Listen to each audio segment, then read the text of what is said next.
Mister, ಬಾಯಿಗೆ ಬಂದಂತೆ ಮಾತಾಡ್ತಾ ಇದ್ದೇನೆ. ನಮ್ಮಂತ ಅಮಾಯಕ ಹೆಣ್ಣುಗಳಿಗೆ ಈ ರೀತಿಯಾಗಿ ಮಾತನಾಡ್ತಾ ಇದೆಯಲ್ಲ, ಸ್ವಲ್ಪ ನಾನು ನಿನ್ನ ಜನ್ಮಕ್ಕೆ ನಾಚಿಕೆ ಆಗೋದಿಲ್ಲವೇನೋ? ನಮ್ಮಂತ ಹೆಣ್ಣುಗಳಿಂದಲೇ ಇವತ್ತು ಈ ಜಗತ್ತು ನಿಂತಿದೆ ಅನ್ನೋದನ್ನ ಚೆನ್ನಾಗಿ ನೆನಪಿನಲ್ಲಿಟ್ಕೋ.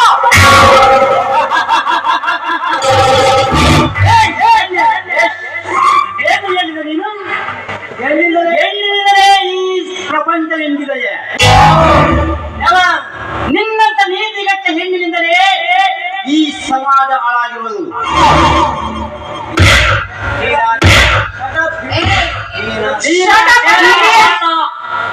ನಿನ್ನಂತ ಹೆಣ್ಣಿನಿಂದಲೇ ತೀನ ತೇರ ಆಟ ಬಾಳ ಆಗಿರೋದು.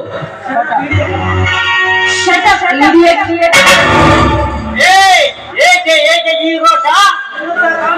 ನಿನ್ನಂತ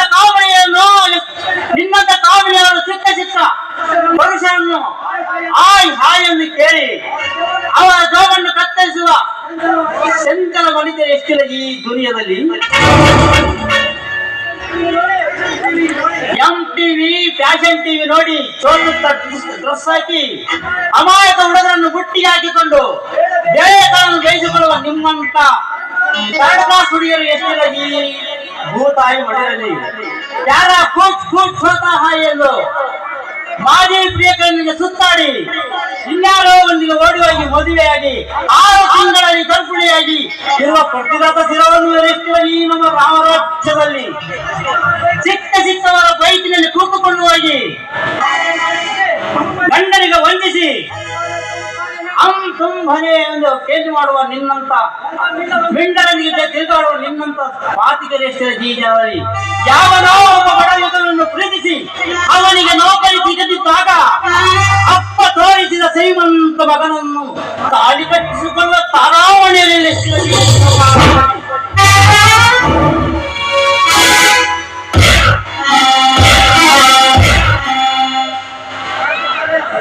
ಬಂದಿರುವುದು ದೇವಸ್ಥಾನಕ್ಕೆ ಹೊರತು ನಿನ್ನ ಹಾಡು ಪುರಾಣ ಕೇಳುವುದಕ್ಕಲ್ಲ.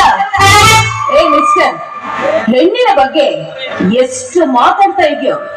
ನಿನ್ನಂತ ಗಂಡಸಿನ ಬಗ್ಗೆ ನಾನು ಹೇಳ್ತೀನಿ ಕೇಳು.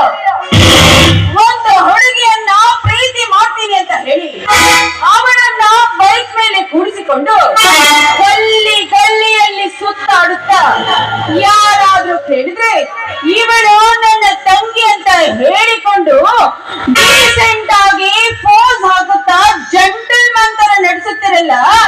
ನಿಮ್ಮಂತ ಕಾಮಕದ ಗಂಡಸರು ಎಷ್ಟಿಲ್ಲ ಈ ಕಲಿಯುಗದಲ್ಲಿ. ನಿನ್ನನ್ನ ಪ್ರೀತಿ ಮಾಡ್ತೀನಿ ಅಂತ ಹೇಳಿ ಆ ಹೆಣ್ಣಿನ ಕಾಲೇಜ್ ಮುಂದೆ ಹೋಗಿ ಅವಳನ್ನ ಚೀಟ್ ಮಾಡುತ್ತಾ ಕೈಯಲ್ಲಿ ಕಾಸಿಲ್ಲದೆ ಇದ್ರುನು